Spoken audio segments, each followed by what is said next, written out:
and welcome. My name is Barbara Lee. I'm a member of the board of the Princeton Adult School. It's nice to see many familiar faces here and some perhaps for the first time. A couple of announcements before we get to the main event of the evening.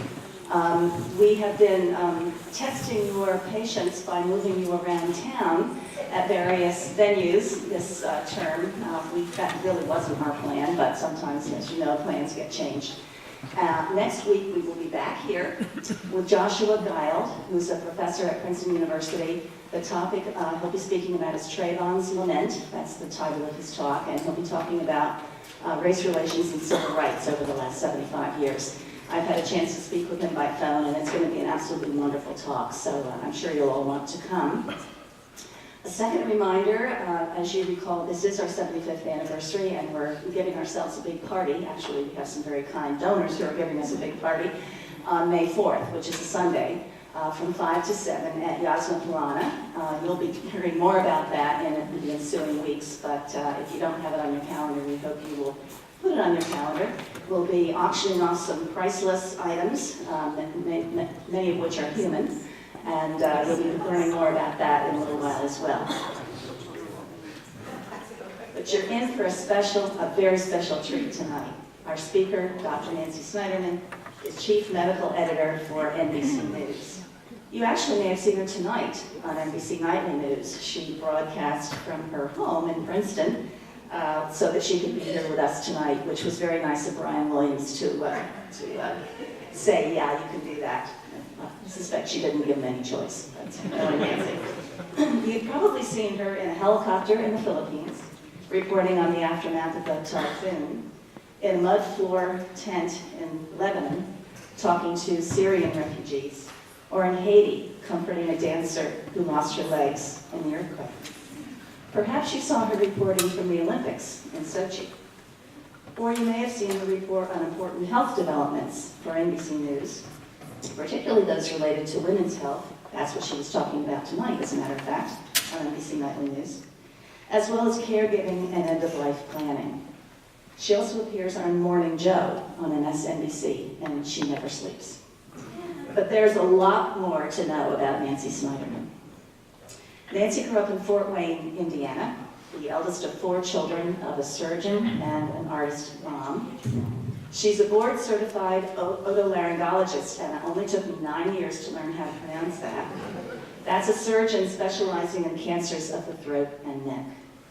Nancy attended medical school at the University of Nebraska and completed residencies in pediatrics and ear, nose, and throat surgery at the University of Pittsburgh Medical School.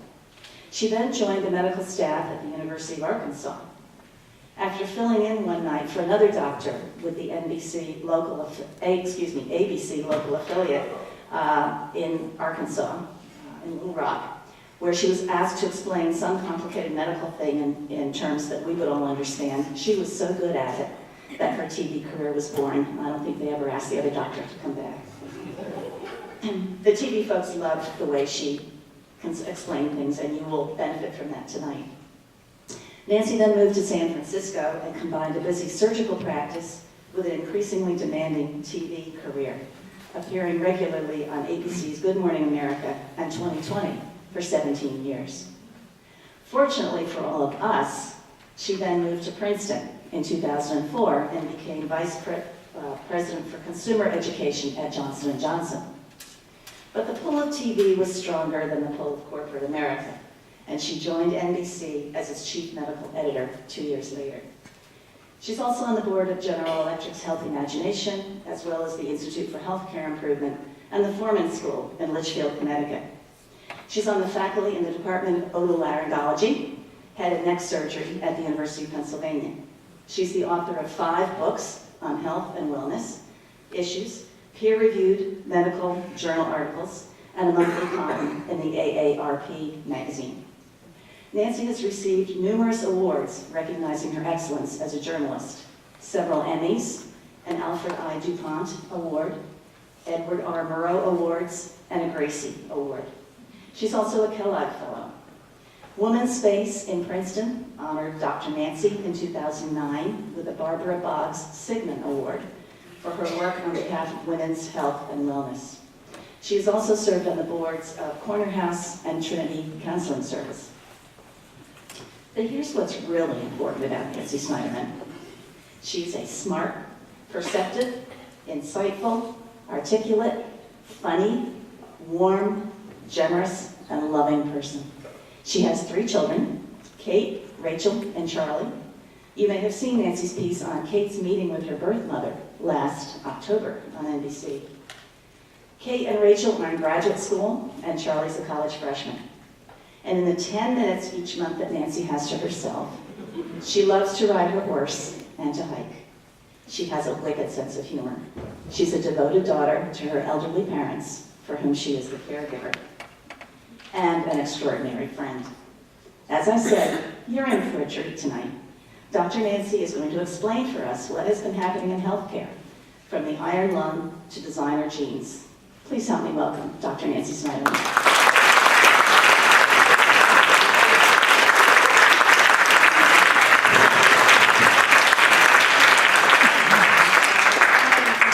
Everyone, it's nice to be with the family. What Barbara didn't say is that her son is marrying my daughter. So this is like one case where you already like the in-laws. So it's very, very nice. Only Nancy Beck could pick a topic that takes you from 1928 and the iron lung to designer jeans. So in the next 45 minutes, I'm going to do my best to intelligently sort of explain sort of how I view the world.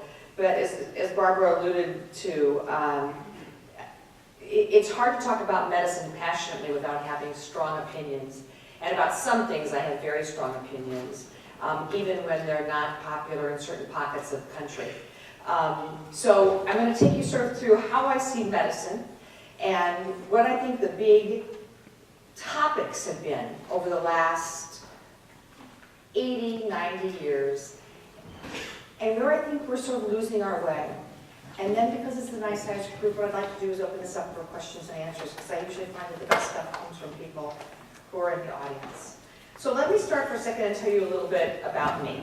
I have a very dear friend sitting in the audience, Katie Fishman Eastridge, who grew up with me in Indiana. And for those of you who are Midwesterners, you know there's something just very plain about us. We talk plain. We like plain people, and we connect with sort of the earthiness of people who just sort of say it as it is. So my job of growing up, because I always knew we wanted to be a surgeon, and not sort of seeing as broadcasting life, was to take complicated things and just talk plain. And that's what I do for a living now. I always knew I wanted to be a doctor. I went into pediatrics, realized early on I wasn't a great pediatrician. I was a much better surgeon. I had this wacky ability of being truly ambidextrous. So I can operate from both sides of the table and upside down, which allowed, it's very odd, so it allowed me in head and neck cancer surgery to, sorry men, out-operate the boys. So that got me to the top of academic medicine pretty fast. But then I realized that there was a schism between the science and the medicine and all the things that we love to do as scientists, and the medicine and the science that people frankly should know about. And I found that over the years, the more letters that someone had after his or her name, MD, FAC, SMS, blah, blah, blah, blah, blah, the less able they were to speak English. So I thought it's just time to peel that stuff away and find the best and brightest scientists around the world who could just explain stuff. Now, twice in my life, I haven't understood people. And both times I've just assumed it was because I was dumb. And, you know, we all have, especially in Princeton, I mean, come on, you guys don't even watch TV. Half of you don't really know who I am. So I get it. You're going, you know, it's NPR. I get it. So the real question is, when you talk to intellectuals about scientific stuff, the expectation is high. But then you still have to be able to speak to intellectuals and connect with someone with a 9th grade education so that everyone walks around, or at least away with something and says, wow, I didn't think of that. And increasingly over the years, I found that the problems that are facing us are not because people aren't smart enough. It's because we think we're too smart to play by the rules, which takes me to the beginning of how I'm going to connect the iron lung to why my genome is as important as anybody else's in this room. So, I told you a second ago that twice in my life I couldn't understand people. Twice in my life there were scientists who were making up stuff. I believe, I mean, you know, like the white rats with the black magic marker kind of stuff. I believe that no matter how smart you are, you should be able to explain what you do for a living and your science in about 30 seconds so that everybody understands what it is and it's palatable. So, with that said, and I know that everybody in this room is already smart, I'm going to take it down a notch and talk about how I view the world as a scientist, as a journalist, as a mother, as a daughter, a sister, and frankly now someone who is passionate about global health. In 1928, the first iron lung was used on a little girl who was brought into Boston Children's Hospital lifeless with polio. We didn't know much about polio then, but this little girl couldn't breathe. The doctors in Germany, where a lot of the great inventions have come from, had figured out this negative pressure thing, like bellows. When we breathe in, our diaphragms rise, our chests go out, and it's a reverse way of sort of taking in air. It's negative pressure. So they brought in this little girl at Boston Children's Hospital and threw her in this thing, and suddenly this was able to breathe for her. But of course, we all remember the old pictures. It really were children thrown in these metal tubes. Years went on. We discovered the polio vaccine. We know about Sabin and Salk. And we realized, we all in this room remember being lined up in cafeterias and told to open our mouths and drops or sugar cubes in our mouths. There was no parental form. There was no HIPAA. There was no nothing. It was, the third grade class is due at 3 o'clock. Lined up in the cafeteria. I happen to believe that things were better then. I happen to believe HIPAA has really screwed up medicine. I happen to believe people opting out of immunizations for religious practices is just junk. So now, we've gone from having wiped out smallpox, to discovering polio, to really eradicating it from the United States, coming this close to eradicating measles in the United States, and now having measles outbreaks in Philadelphia, New York, Northern California, the most recent Long Beach or Irvine, California. What do all those pockets of measles outbreaks have in common? White, wealthy, educated, suburban, never seen a case of measles, it'll never happen to me. We have great institutional amnesia. We think if someone else will just take care of the work, we won't have to. I told you I grew up in Indiana. One of the things that happened during polio was that white kids left the city. Part of it was the industrialization of America. Part of it was the fact that white people had the money to leave town. But part of it was also the belief that if you could get away from people who had polio, you would be okay. But what happened to white people who left the city? They suddenly weren't exposed to the same germs. Their immune systems didn't get challenged. So who got polio? White kids in Indiana, not the black kids in Harlem. People outfought the system. Remember that old margarine ad where at the end this woman says, "It's not nice to fool with Mother Nature"? There are times when it's okay to tinker, and there are times when it's not. So in the 1950s, I was born in 1952, my father moved from Washington University to Fort Wayne, Indiana. And as any young surgeon, when you have to go out and you know that your first case is really your first case, even though you say to a patient, "Oh, I've done so many before," you realize you were doing it under supervision before. Somebody's always patient zero. So for my father, going out as a young surgeon in Indiana and making a name for himself, polio was just cutting a swath through Indiana. And as these children arrived with flaccid paralysis and they weren't able to breathe, the treatment was to do tracheotomies on kids. First 6 patients my father touched all died. If you're a young surgeon, you're trained so well, and you come to the town where you want to set up shop and hang your shingle, and your first 6 patients die, you don't have much confidence. You start to think you know you're typhoid Mary. What's wrong? Well, we realized that this tracheotomy did nothing for kids with polio, because as the paralysis ascended, the respiratory muscles got paralyzed, and an iron lung might help, but putting a hole in somebody's neck wasn't going to do anything. Vaccine was discovered, polio pretty much eradicated from this country. I am a pro-vaccination, unapologetic physician. I've had death threats. I have cuckoo people after me all day long. I get emails that I could not even recite in public from crazy people who believe that vaccines, one, cause autism, which they do not. Two, they're the product of the CIA. CIA is not that smart. They are not. The NSA, maybe. But primarily just really good scientists who've thought out stuff. So if we look at public health and where we are in the United States, and we realize that smallpox has been eradicated and polio is pretty much done. But I told you, 2 people twice in my life have snookered me, and I thought I wasn't smart enough, but they were liars. There was a doctor who published a paper in The Lancet, and one of the big mistakes, and I didn't believe his research, because he said that the measles, mumps, and rubella vaccine caused autism. And his publishing that, and then Jenny McCarthy, the Bee actress, who had a, well, she is a Bee actress. She's never going to get an Oscar. Had a young son with probably mild autism, and he got early intervention, and he's doing well. He says there's a link to autism. She says a shot gave her son autism, and suddenly, what happens? People who consume the news, who are smart, who haven't seen measles in a gazillion years because we were close to eradicating it, stopped vaccinating their children. And slowly now, we're seeing the erosion of infectious diseases coming back to the point that pertussis, polio, and mumps are showing resurgence in the United States.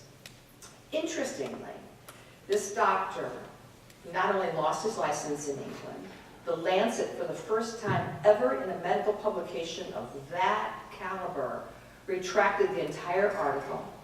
Every person who wrote, was a co-author with him, distanced themselves.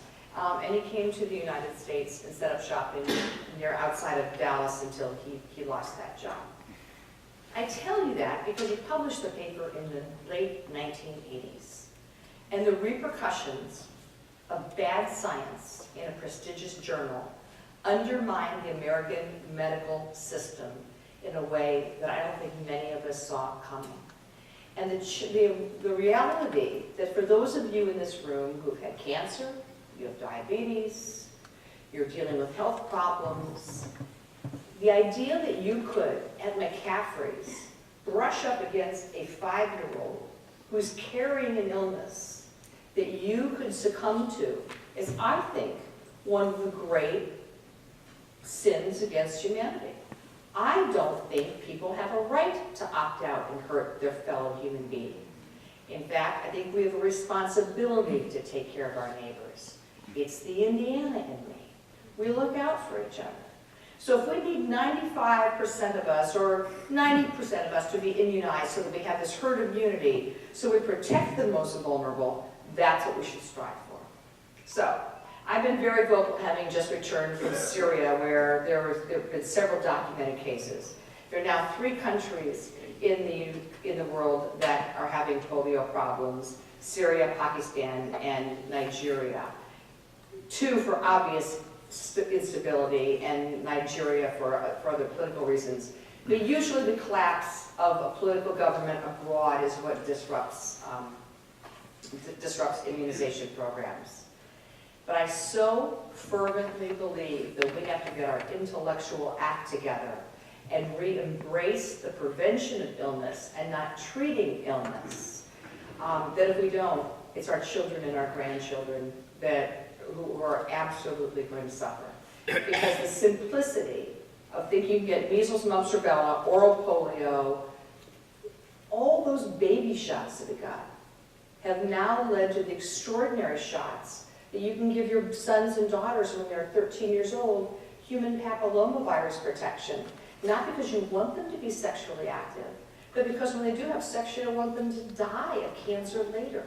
The idea is simple, good medicine can prevent illness. So it's, the immunizations to me are one of the things that now are my passion and take me around the world. I said that I was, it was too dangerous for me to go into Syria last week, so I went to the Lebanese border, and refugees are pouring out of Syria still, women and children. And I always think when you look at refugees, you can tell a lot by looking at their feet. I always look at people's shoes, because I think you can tell a lot about the foot. Look at someone's footwear and you can tell their personality. So when you look at refugees, I first learned this during the Serb-Croatian War. I had a dust up with an army general in one of the camps. And pardon me, I'm so hot. Aren't you guys hot? Pardon me, I'm going to make this a little professional, so. But I'm hot. So you all must be roasting. When I was in a refugee camp in Macedonia, when the Serbs and the Croatians were going at it, there was mass dysentery because people were suddenly living by rivers, and there was excrement and food and contaminated water. And so there was a dysentery breakout, so I was sent there by then ABC News. And I sort of had a little dust up with one of the Macedonian generals who was not very nice. And he said to me, "These women want to be here." And I looked at them, their feet, and I said, "No woman hikes for 10 miles in high heels. These women do not want to be here." But it was important for the first time for me to realize that while we expect several things every day in life, shelter, food in our tummies, and the fact that people really aren't likely going to be shooting at us, there are so many millions of people every day in the world who aren't afforded that luxury. So when I said I was in Syria last week, it was because the WHO had identified the first case of polio. They DNA typed it back to Pakistan, where warriors have come in to fight against Assad. They are unvaccinated. As you know, the last couple of years, they have murdered young women on bicycles who have gone in to give polio shots, with the big belief that this is the Western world trying to make infertile the children of Afghanistan and Pakistan in the most northern areas. So those are going to be challenges. But at the same time, India just reported last week that it's 3 years now without one case of polio. And for those of us who remember what little Indian children looked like begging on the streets with their flaccid, paralyzed legs, who would have ever thought that India would have been able to pull it together? So I think there are bright moments everywhere, but it's because governments have allowed public policy people, World Health Organization people, people like Bill and Melinda Gates to come in and vaccinate. I think it's going to be phenomenally ironic if polio is eradicated in India and suddenly pops up in Westchester County. And I don't think that is so far out of the mix. So with that, I will stop apologizing for my views on immunization. I would get rid of HIPAA and line up every kid in school and say, you get stuck or take your by mouth, and kaboom. What I did tonight on Nightly, which is very important, and the people in this room are what I call the worried well. We have the luxury of thinking how we want to be screened. We have the luxury of picking our physicians. We have the luxury of someone else usually picking up the tab for our medical bills. But we are an over-screened, over-tested, over-proked, over-prodded, you name it, tested up the wazoo group of people. So the study that came out tonight, which I will go back to 8 million bad emails and Twitter feeds from, was a big study out of Harvard today, looking at 50 years of mammography in the United States. What do you think they found? Well, the overall benefit of screening everybody from the age of 40 on causes more harm than good. For those of us who've been following this, not a shock. But it's an interesting problem because it's not a message that people want to hear. We've been taught, and we even went back and figured out today, when did we first hear the word early detection? Anybody remember? Betty Ford. So we pulled up archival footage today of President Ford coming out and saying, I've just left the hospital and Betty's fine. And we all know what an extraordinary first lady she was, between talking about alcoholism and substance abuse and her breast cancer. But she was adamant about early detection because we believed for a long time the sooner you get something, the faster you can cut it out, and then you live forever. But then, as the years have ticked by, we found, wow, if you take 100 100-year-old men, and you take 100 100-year-old women, and you biopsy all of them in the morgue, 100% of the women will have breast cancer, and 100% of the men are going to have prostate cancer.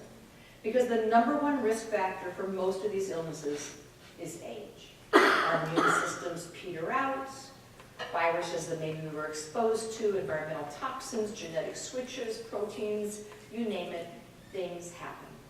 So the question then is, should we have a breast cancer at 60 and do nothing? If you have a breast cancer at 28, will you be dead at 30? If you have a breast cancer at 50 and it's cut out and it's the size of a golf ball, is it the same breast cancer in every part of it? And the answer is, we don't know. Some cancers we do know come and leave. Dr. Dean Ornish, who practices at UC San Francisco, who is famous for showing when nobody believed him, that if you went on a non-fat or low-fat diet, that I did try for a week and it was impossible. I love Dean, but I just couldn't do it. But he took, especially men, and then proved it in women, if you take people with heart disease and you put them on the Ornish diet, very low saturated fat, arteries cleared up. He could reverse heart disease. Nobody thought it was true. He proved it. His next model, prostate cancer. And he took men with stage 1 prostate cancer and put them on the same diet and found, interestingly, the external forces in our lives can affect how cancers grow and probably the overall long-term effects. Which just goes to show that it's not the screening techniques with regard to mammography. We probably need a better mousetrap. So there are companies like GE and Siemens that are constantly trying to figure out how do you screen women by lowering the radiation dosage and increasing the sensitivity of the pictures, which sounds perfect on paper, except that if you get such sensitive, precise, wonderful shots, you're going to get more false positives, and then you get more biopsies, and the question is more surgeries. Now, if you're a woman who's had breast cancer, you say, you know what, give me my false positives, I'll take it. If you're a woman who's had 5 biopsies and they're all negative, you sort of say, I'm opting out. But there's an overarching thing that Americans really don't want to talk about, and that's the economic cost of all of this. Do we all get a Ferrari? Or should we all sort of get a nice Ford Focus and make sure everybody has wheels? It's the hard conversation of the cost-benefit ratio of medicine that we haven't had. Should medicine cover people who have illnesses for which they had no risk factors, it was bad luck?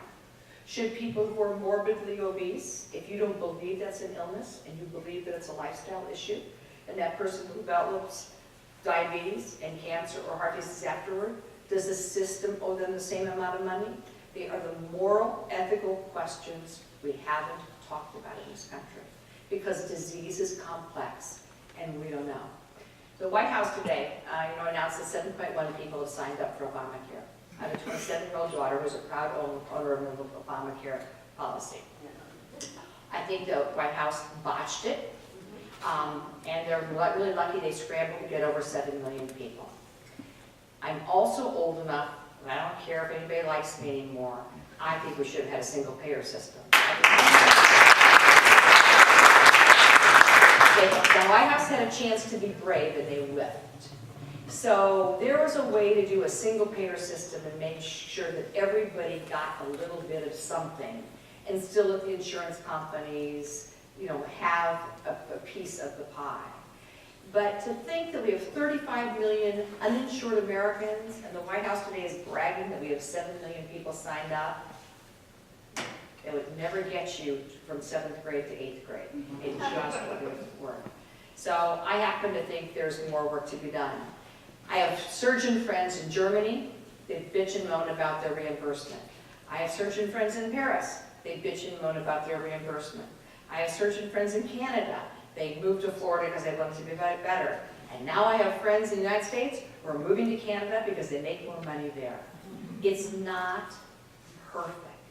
But as a friend of mine who's a Canadian and an American passport holder says, you know, in Canada, everybody gets a little bit of something. Too many people fall through the cracks in the United States. And I think that's true. I don't think it has to do with living in a liberal community. It has to do with being a humanitarian. So plain and simple. I do think the Affordable Care Act will be a little bit like the Civil Rights Act in the 60s.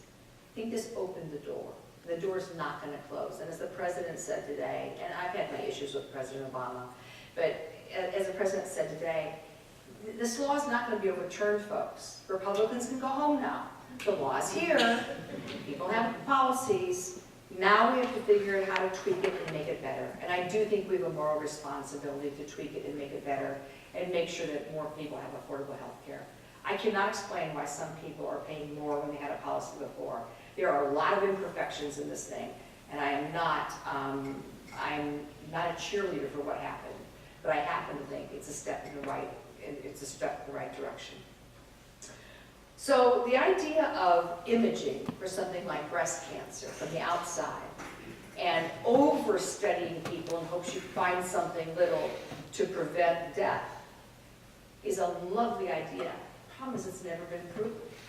With the exception of cancer of the cervix, where the pap smear has saved lives, cancer of the colon, where colonoscopy has saved lives. There's no other disease out there, and for those of you who may be urologists or retired urologists, we can argue afterwards, but I think the PSA test goes in this lump too. Men get PSA tests all the time, and if they've had recent sex or a recent viral infection or something else, they can have a false positive, and there are a lot of men who get biopsies of the prostates who don't need it either. I just think we have to come back to the reality of, who am I? What are my risks? What am I willing to trade the cost benefit of invasive procedure versus watching and waiting? It's a conversation we must have as intelligent consumers of the American healthcare system. So, speaking of that then, I did something that totally wasted money. I got my entire human genome done. The first was just for grins and giggles. There's a company called 23andMe, started by a fabulous woman named Ann Wojcicki, who I really love. Her sister happens to be hire number 19 at Google. And so these are obviously smart cookies. And Ann was, she studied biology in college, and then she went to Wall Street and she was a trader. And she learned how to short hospital stocks.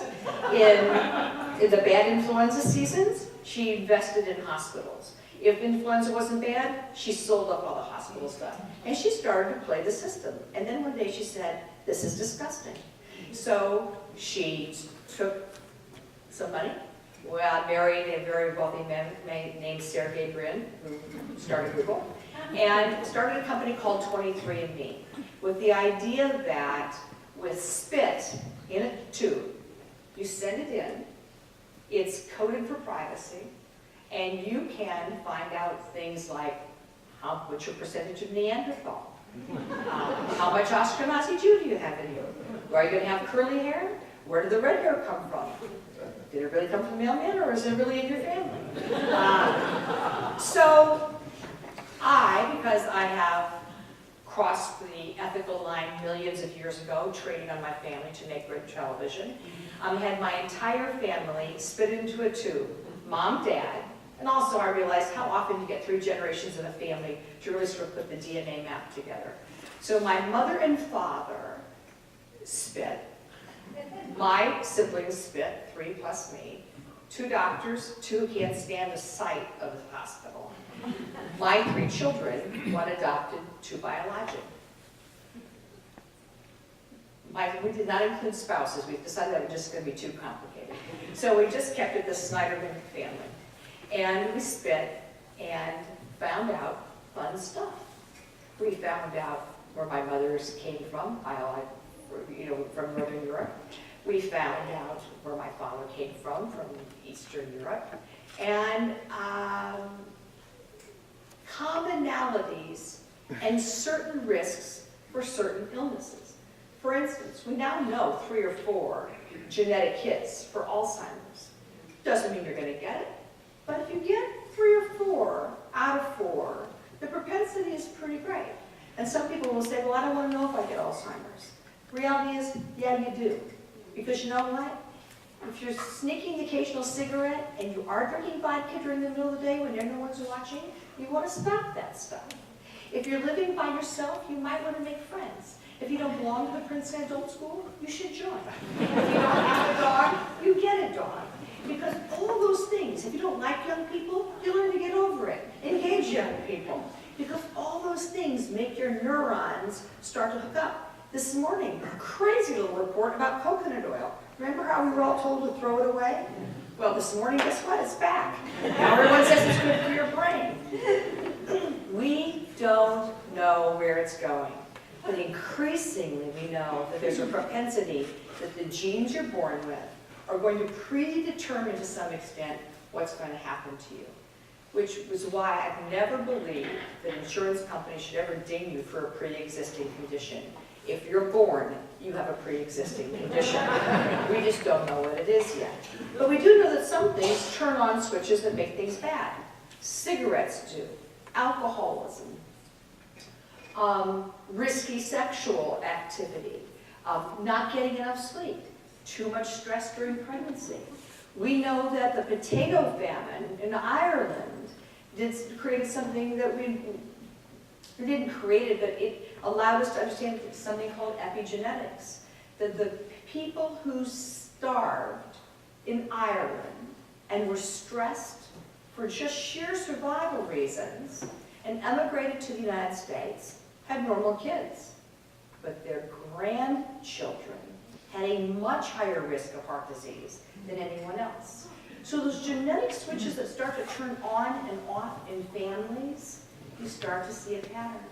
In my family, and this is where it's really hard for families to do, if you really sit down and you look at everybody from the most normal / boring to the most brilliant / Aspergy, you start to sort of see that every family has that wide range. In my family, a niece who has severe autism and is institutionalized, and another child who struggled through primary school and is now in college. An uncle with OCD, a sister with OCD, another brother with OCD, brother with mild Asperger's, and you start to realize that we're not all so perfect. It happens to everybody.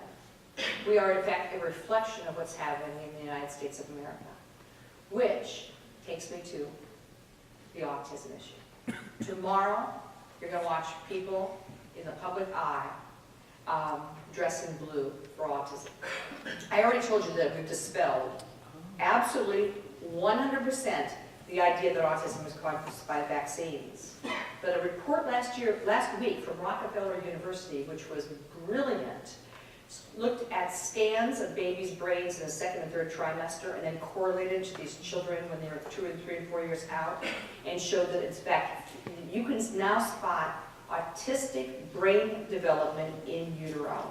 So something's being switched on pre-pregnancy, during pregnancy, stress, toxins, genes, I don't know. But in every family, there's some spectrum. And it is the one illness where early intervention makes sense. So I said we got our genes done, which was sort of for grins and giggles and fun. But then I went ahead and got my entire human genome done. Served to me on an iPad with every gene, every protein, you name it, I have it. I happen to have a rather boring genome, which is nice, which is a gift. I took that and I gave it back to the scientists. And this was at Scripps in Southern California. And I said to them, use it as you see fit. Because I think the more prominent people have their entire genomes done and then give them back, it just allows crazy young scientists coming out of MIT and Harvard and Scripps and University of Chicago to start looking at the things that we can prevent. To me, it's stem cell research, targeted therapy, changing cancers, vaccines to prevent cancers. Doctors like me will be out of business in the next 25 years. We're not going to be cutting tumors out of people's bodies. It's barbaric. We're going to be able to look in utero, little sample of fluid from a fetus, and say, well, your baby has boom, boom, boom, boom, boom, and we can turn off these proteins, and your baby won't get breast cancer, prostate cancer, heart disease, etc. I know it raises the question of genetic engineering. It raises the blonde, blue-eyed paradigm that everyone worries about. But it's going to happen. You can't stop science from moving forward. What you can do as a society is have the moral and ethical conversations that parallel science so that we have checks and balances as a really good society. I believe in the democratization of DNA. I believe what Anne Wojcicki is doing at 23andMe is a little simpler, but fabulous. I think people who want to spend $4,500 and have their human genome done, fine, but donate it back. And the more we share our information, the better. And I will end on this. I know people are very worried, and rightly so, about privacy and what goes up on the web and who knows what.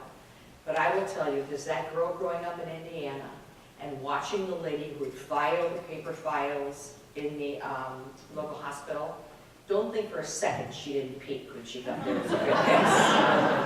And once I saw on Facebook that a 21-year-old had posted her PAP results, game over. We have to get over the privacy issue.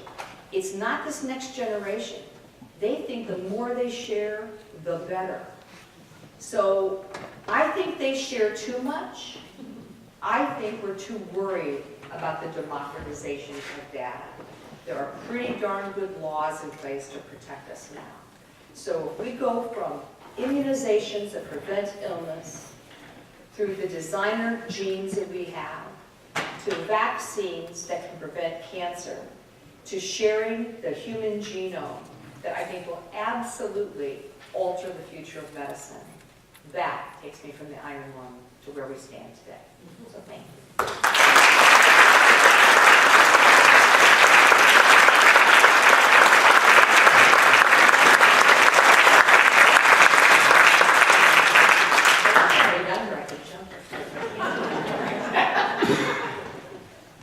Yes, sir.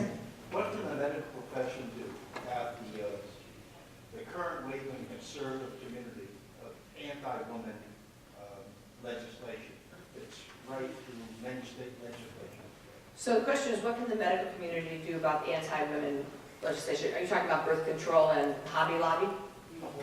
Yeah, so Hobby, this whole, it's going to be crazy. So as you all guys already know this,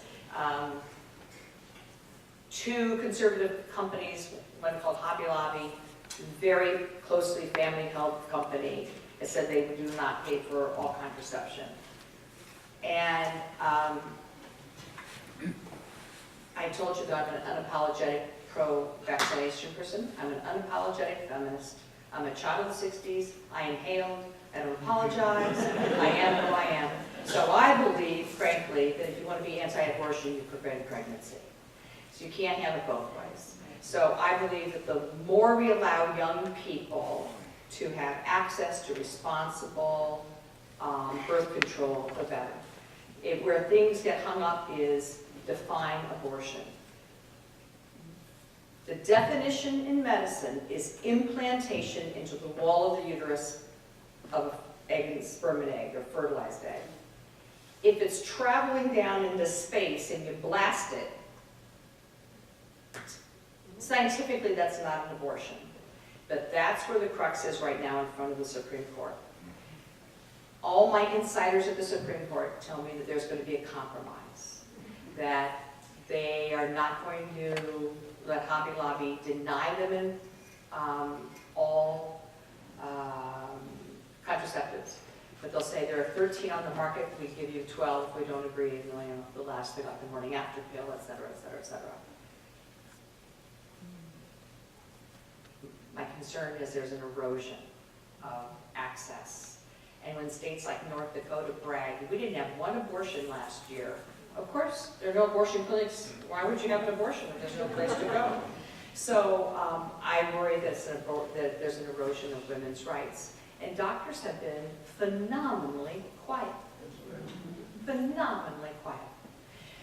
But most doctors are quite conservative. But if you really want to prevent abortion, you must prevent pregnancy. Plain and simple. And, did I want my 15-year-old to have sex? No. But I wanted my 13-year-old to get, his HPV shot. I always said, raising two girls, my kids are girl, boy. It's easy raising girls as feminists. You just say the same equal pay, equal rights, blah, blah, blah. But my challenge was I need to raise my son as a feminist. And so I said to Charlie, girls understand they don't want to get pregnant. I don't know if boys get it as much. So, Charlie grew up in a household where, we talk frankly around the dinner table. So I thought, well, how do you get a young man's attention before he goes to college? I just said, look, if you get a girl pregnant, I just want you to recognize you're a feminist as a mother. You will support this child for the rest of your life. I don't care if you're pulled out of college and you pump gas for the rest of your life. You will support that baby through college and graduate school if it bankrupts you. He asked for condoms the next day. He was on my so, but I think doctors are phenomenally disappointed myself. Yes, sir? What do you think of the extreme diagnosis of ADD all the time now? So,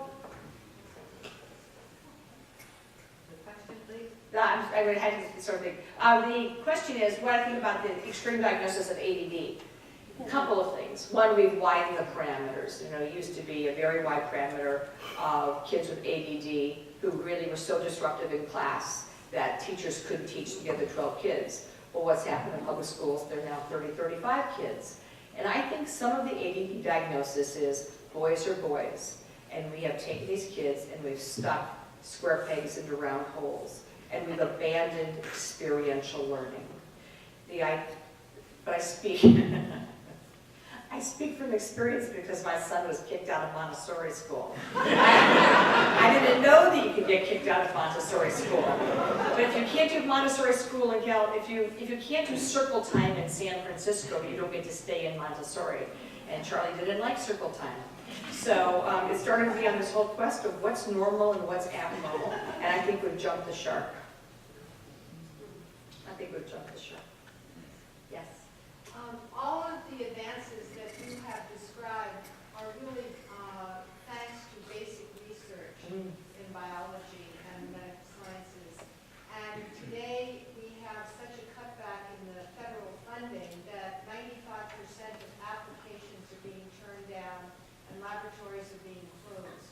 So I would like to know what you think could be done in order to educate our legislators to see the long-term ramifications of their policy. Brilliant question. So this is the fact that what I talked about has come out of basic science laboratories, and the government isn't funding them. And how are we going to get legislators to understand that it's basic science that leads to something else that leads to something else?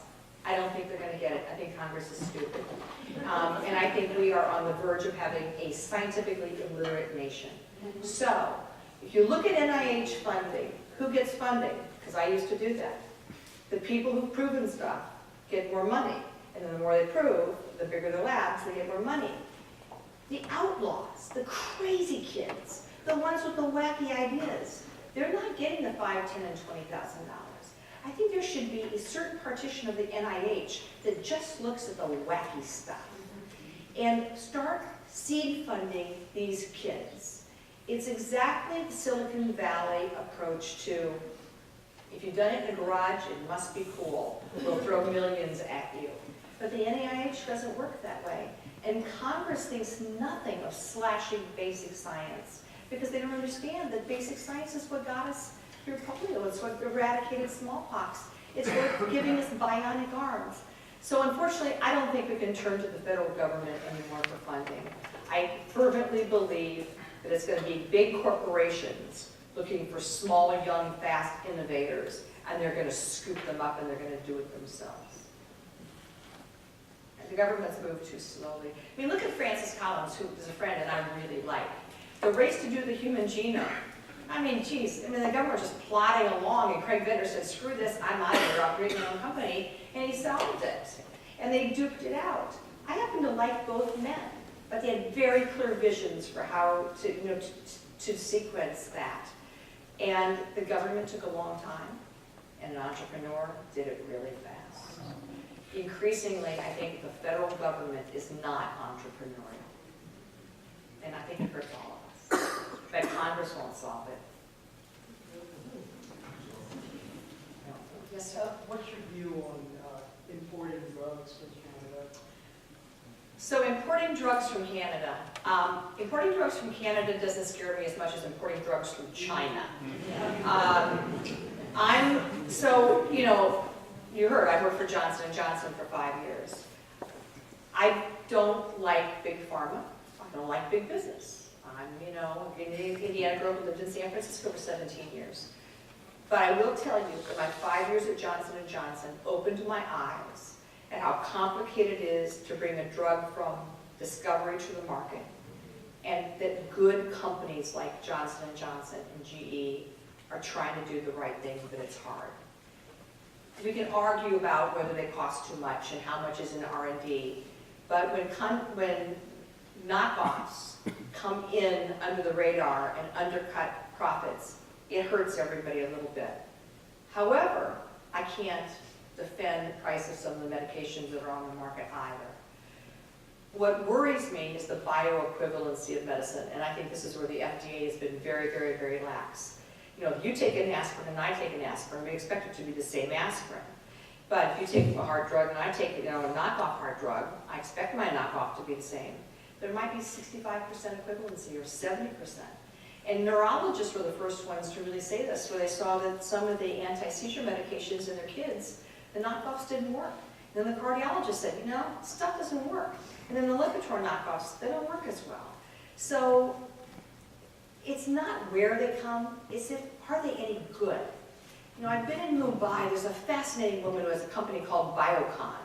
She grew up wanting to be a brewer, but the Sorbonne Boys Club in India blocked her, so she became a scientist instead, and now she's the richest woman in India. And she's making great drugs that get approved in Europe faster than they get approved here. If I know where it comes from, it doesn't bother me. But the knockoffs are easy to do, and they're cheap. I just don't know how good they are.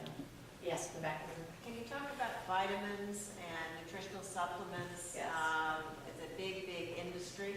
So data is coming out saying it's bad for you, it's good for you. Yeah, so vitamins and I think vitamins and supplements give you very expensive urine. I'm not a big believer. So I take a baby aspirin. I should take more vitamin D because I'm a little low, but I forget. And that's it. I think your best vitamins are in the food you eat. And in this room, there's no excuse for not having a balanced diet. Plain and simple. Yes, sir. Thinking about, in general, when a human being approaches his doctor on a given day when he's going to see his doctor, and like I do, and I walk in and I'm thinking, the doctor's running a business. Poorly, though. Doctors run businesses poorly. So. He's running a business, so he's trying to make a profit. He's got liability issues that he's got to try and figure out and turn around. He's honeymooned by the pharmaceuticals. He's wondering how he's going to get repaid by the insurance company. With all these aspects going on, I don't think it's a mystery that when I'm in his room and he's asking and I'm answering his questions, whether he's even listening to what I'm saying. So- What I'm thinking about is how much time I can spend here because I got to get to the next one. So doctors paying enough time and paying attention to you because their brains are partitioned into 6 different things.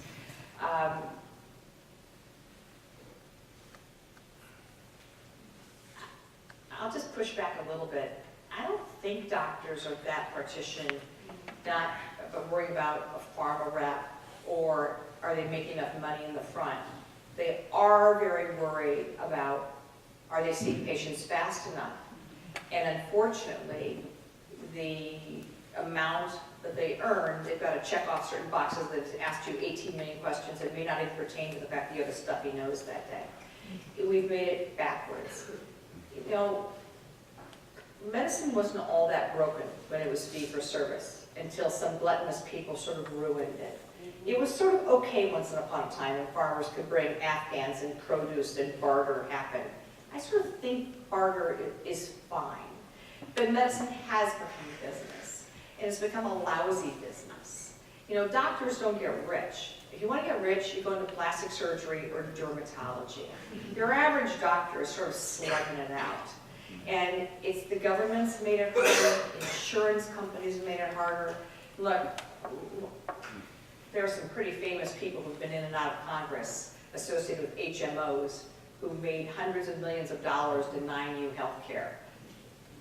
There are some very, very, very bad elements in America's healthcare system today, which of course takes me back to the fact that I think if you paid doctors better, and you took that crap away, i.e. a single payer system, everybody comes out better. Now, you might say, well, it's cheap of me to say I don't practice medicine anymore, but that sort of allows you to say cheap things. Yes, ma'am. The meningitis vaccine is being given at Princeton, and they have special provision to give it. Yes, the meningitis vaccine. But why isn't it being approved in the United States? So the meningitis vaccine that broke out, 2 cases, that Santa Barbara and Princeton had this vaccine, this meningitis. The only vaccine approved for meningitis in this country, there are 2 for meningococcal meningitis. This is a strain, a wild strain that we really hadn't seen in the country. This is a very good vaccine that was imported from Europe. The FDA just hasn't approved it. Why they haven't, I honestly don't know.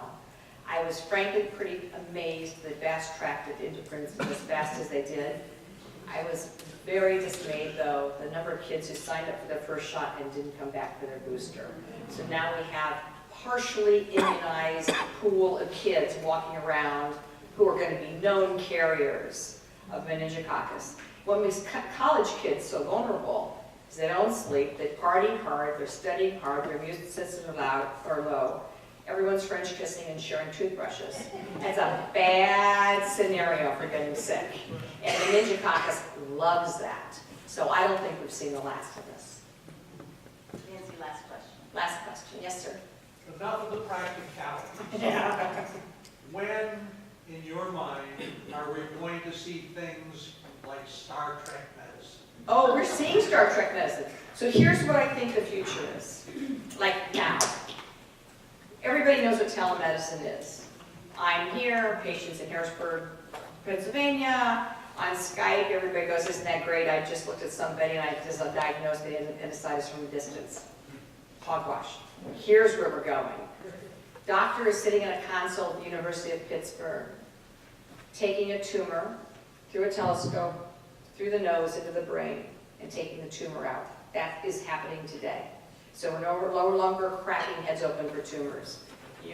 Doctors realized that sometimes the shortest distance to a tumor can plow through important structures and hurt people. The longer distance, if you thread a little catheter carefully, is better. So now I take you to Mombasa. The patient is on the table in Mombasa. The other part of the robot is there. The operating surgeon is at the University of Pittsburgh.